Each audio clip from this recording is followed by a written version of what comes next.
Three main reasons that the nursery is here is pollination, restoration, and culturally important or traditionally important plants. That is why Santa Ana Native Plants does what we do. You're always thinking about the tribes around here and how important different grasses or different plants are, like bear grass or Apache plume. It's just really important to all of us here to make sure that a lot of the tribes that need these plants know where to get them. And also at our nursery, we do not fertilize. We do not spray toxins, because with culturally important plants, we don't want to have toxins in our plants. I don't want pollinators, being toxified. I don't want people using the plants for culturally important purposes to be toxified. I want the plants to be as natural as possible. So that to me is very important.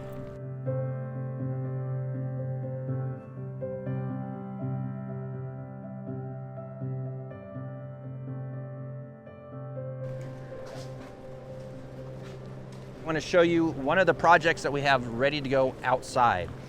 This is for Lincoln National Forest for the Smoky Bear region. So this is going to be like the big bear, burn scar. We worked with little bear already, tambark, and a few other projects. As we come in here, we have choke cherry, and we have willow, we have yucca baccata, we have mountain mahogany, we have New Mexico rose locust, box elder, Arizona ash, Gooding's willow. We do have some peach leaf willow as well. Not peach leaf willow, blue stem willow. And then we got more false indigo here, woods rose right there, golden currant, which is a great plant for wildlife, but also for human consumption. It's a great berry. And those are all different plants that are from that ecosystem that will go back into that ecosystem. Not all of these plants were seed collected from that general area, but that is our goal, to start working with a lot of different entities that want to work with seed collecting from their own property or around their own property, so we can put the similar genetic back into the ecosystem. My name is Mike Halverson. I'm manager of Santa Ana Native Plant Nursery. I've been manager now since 2011. The nursery has been open since 1990 or 1991. We focus mostly on native plants at Santa Ana, so we try to focus on all the plants that are used both for cultural as well as for pollinators and for wildlife. So that's a wide range. So our plants, I'll talk about Apache plume. That is a traditionally used plant, but it also is a great plant for pollinators. So we tend to have that one for pollinators, but it also is a great plant for reclamation. It holds the soils together, so it's not just focusing on strictly one aspect. Each one of our plants here has multiple aspects, multiple uses.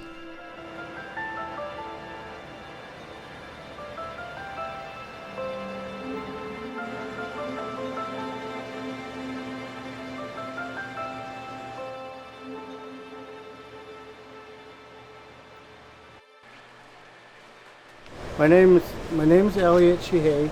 I'm from Santa Ana Pueblo, New Mexico, and my position here is a nursery tech.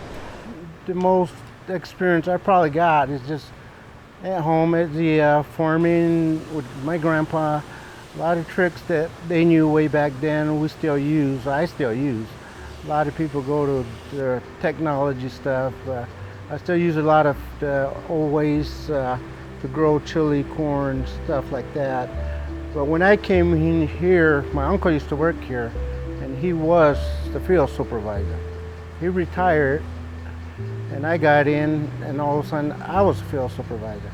Didn't really have much knowledge about all this, how this whole operation worked in here, but through Mike and co-worker Katie, that stores all the plants for us, I've learned a lot which plants need to be stratified, which plants go in what size pots. When you see the product come to fruit and everything, when you see your family picking it, you feel that energy. Okay, I started this from seedlings, now they're this big, got the family eating off the land, not buying it, and makes you feel great.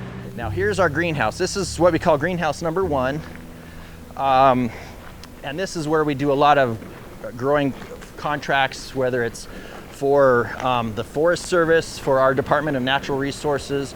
On occasion, we'll grow for BLM. We grow plants for seed source. So we'll grow thousands of plants, and I'll let you come on in. Penstemon neomexicana. That one is a hard one to grow.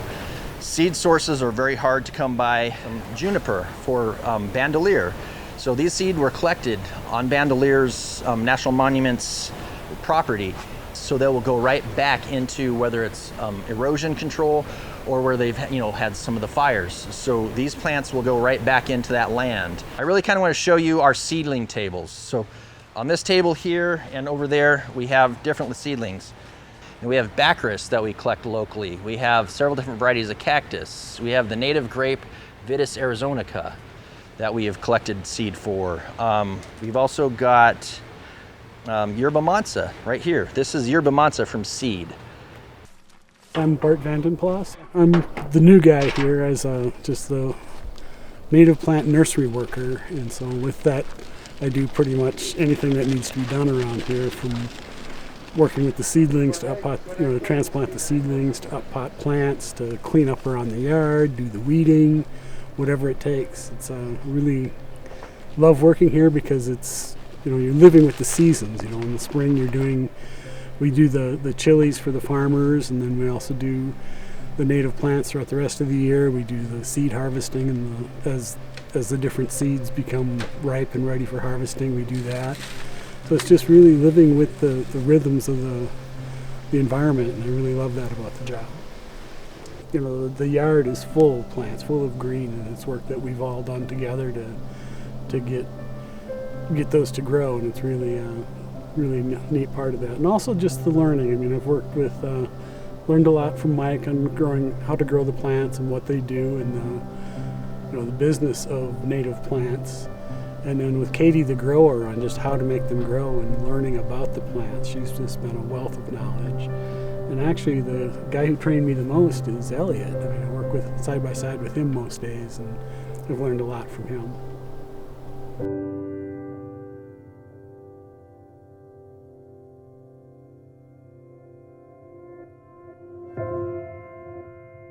But here's the bear grass that we had talked about a little bit earlier.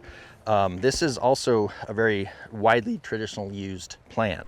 Bear grass is traditionally used with a lot of tribes around here, and so culturally it is gathered out amongst the land, and on occasion it's probably taken a little bit more than it should be. So what our goal is here is to be able to bring that plant back into its traditional lands. So it is disappearing quite a bit in our areas, so it is nice that we are growing it so it can go back into the natural lands. But it is just nice to know that traditionally it's used for something more than just reclamation.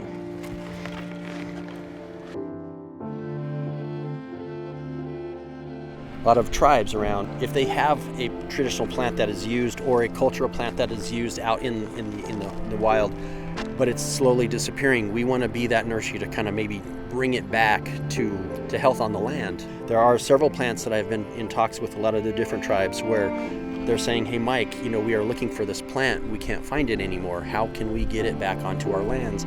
I try to find out what plant they're talking about and see if I can find out the scientific name, and if I can find out the scientific name and find out where it grows, then maybe we can try to grow it with respect to what it's being used for, and put it back into the land so it can be used for generation after generation to come instead of being gone from the land.